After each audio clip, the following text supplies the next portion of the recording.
my name's Michael Stokes. I'm very passionate about my animals. They're almost like a security blanket to me. My cat sleeps with me every night, and if she's not on my bed, I get a little bit of anxiety. She's part Siamese, can you tell? She has like the big ears. I call her Baby Yoda. And then my dog, Kylie. I've had my dog now for 10 and a half years. My cat I've had since October. My life before my injury was kind of hectic, crazy. But when I was a kid, I grew up with three little brothers. We all played sports. We were heavily involved in sports. And then I got to be around 17. I stopped playing sports and stopped going to school, and that's when everything just went downhill. You know, I used to drink a lot of alcohol. I was addicted to drugs. Made some what I thought were good friends. My injury happened in 2012. Me and my friends were partying, and someone put drugs in my bottle of alcohol. I blacked out. Tried to get help from someone and ended up falling 35, 40 feet off their balcony. I didn't do the rehab like they wanted me to do. I was stubborn. I was 19. I thought I ruled the world. Maybe a month later, I was at a motel, dirty, nasty motel. And my best friend, he and I got into an altercation, and he got me in a chokehold from behind and snapped my neck, C5, C6. The barriers I faced after that to get back to life, it was like 6 years, and I was still needing help in and out of a car because I didn't do my physical therapy like I should have. I was in Gaylord Hospital in Connecticut and slept the whole time, so they had no choice but to let me leave. When I really started to change my ways was when people stopped believing in me, is when they told me, go ahead, do whatever you want. Smoke as much weed, do as much drugs, drink as much alcohol as you want. I'm done with you, Michael. And when that happened, something just clicked in my head like, oh shit, like they don't believe in me. I got to believe in myself. And I just went up from there.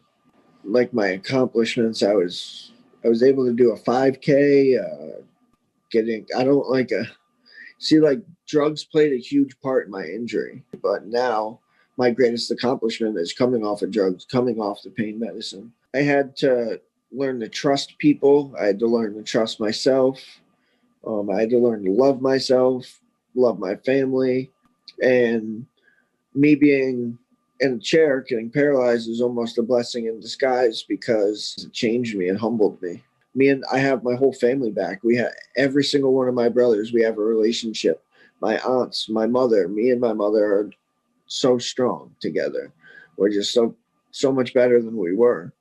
Back before I was injured, I wasn't even allowed in her home. I want to learn to help other people because I've learned now to help myself. The gift that I've received that I want to give back is really just love. Because it all started with my family showing me love, and I want to give them back love, and I have. Now I just want anyone who's in my position to know, like, there is a light at the end of the tunnel. As long as you stay strong and believe in yourself, don't ever stop believing in yourself. My best experience being a quadriplegic was definitely wheelchair rugby.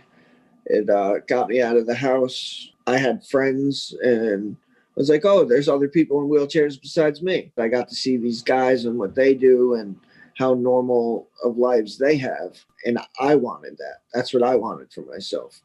And I kind of got it. Someone who's newly injured, I would tell, make sure you do your physical therapy. Do your physical therapy. Do your physical therapy. Because in the long run, the more you can do on your own, the better you'll be with your family. You won't feel like a burden. You'll feel independent, like a person. So do your physical therapy so you can live a normal life. You can get in and out of a car by yourself. What I think of walking, again, it scares me, honestly, because I don't want to go back to that person I used to be. The first couple of years, I'm going to walk again.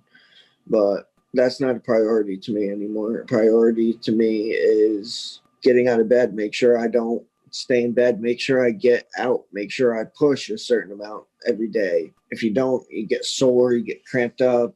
What's more important than walking to me? It's just family, man. This past year it's all about family for me, and me and my family have become very close. I'm not the same person I was a year ago, and you don't have to be the same person you were a year ago either. You know, you can change. Everyone can change. If I did it, you can too.